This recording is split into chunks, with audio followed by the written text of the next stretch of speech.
21-ാം വയസ്സിൽ ഈ ലോകത്തിൻ്റെ എല്ലാം സുഖങ്ങൾ അറിഞ്ഞ ഒരു വ്യക്തിയാണ്. 21-ാം വയസ്സിൽ ഇന്ത്യൻ ടീമിൽ കളിക്കുക എന്ന് വെച്ചാൽ നമുക്ക് ഭൂമിയിലെ ഒരു രാജാവായിട്ട് നമുക്ക് ജീവിക്കാൻ പറ്റും. ഇന്ത്യൻ ടീമിൽ കളിക്കുമ്പോൾ ആ സ്റ്റാറ്റസാണ്. ഇതെല്ലാം അനുഭവിച്ച ഒരു വ്യക്തിയാണ്. പക്ഷേ ആ ദൈവത്തിൻ്റെ വഴിയിലല്ല നിൽക്കുന്നത്. എനിക്ക് തീർച്ചയായിട്ടും അറിയാവുന്ന ഒരു സാഹചര്യമാണ്.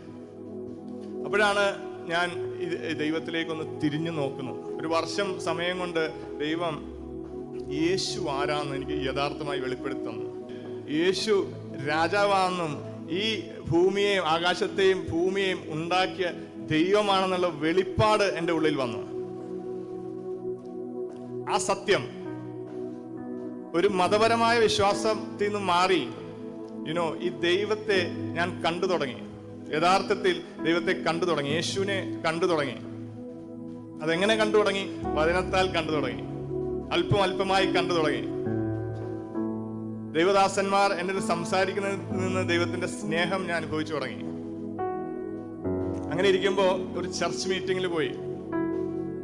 ചർച്ച് മീറ്റിങ്ങിൽ ഒരു ഞായറാഴ്ച ചെന്നിരിക്കുമ്പോൾ പാസ്റ്റർ പ്രസംഗിച്ച വചനം ഞാൻ കേട്ടത് യേശുവിന്റെ സ്നേഹത്തെ പറ്റിയായിരുന്നു.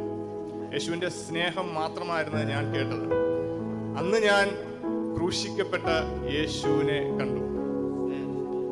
ക്രൂശിക്കപ്പെട്ട യേശുവിനെ എൻ്റെ മുമ്പിൽ കണ്ടു. അതുവരെ ദൈവം കാണിച്ചെന്ന യേശു, രാജാവായി ദൈവമായി വാഴുന്ന യേശുവിനെ എൻ്റെ മുമ്പിൽ എനിക്ക് വേണ്ടി മരിച്ച്, എനിക്ക് വേണ്ടി ആ രാജാവ് ഭൂമിയിൽ വന്ന് എനിക്ക് വേണ്ടി മരിച്ച് ക്രൂശിലേറി എൻ്റെ പാപം ആ ക്രൂശിലേറി എന്നെ വിടുവിക്കാനായിട്ട് വന്ന ആ ദൈവത്തിന്റെ സ്നേഹം ഞാൻ ദൈവത്തിന്റെ ക്രൂശിൽ കണ്ടു.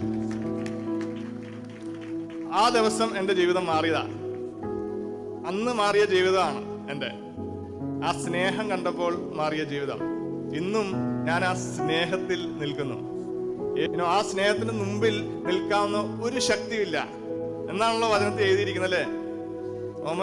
റോമൻ 8 അങ്ങനെയല്ലേ എഴുതിയിരിക്കുന്നത്. സ്നേഹത്തെ മാറ്റിക്കളയാനായിട്ട് ഒന്നുമില്ല ഭൂമിയിൽ. ആ സ്നേഹം ഞാൻ ക്രൂശിൽ കണ്ട ദിവസം, അന്ന് എൻ്റെ ജീവിതം മാറി. എൻ്റെ ഭാരം എല്ലാം മാറിപ്പോയ ദിവസം, എല്ലാം മാഞ്ഞുപോയ ദിവസം.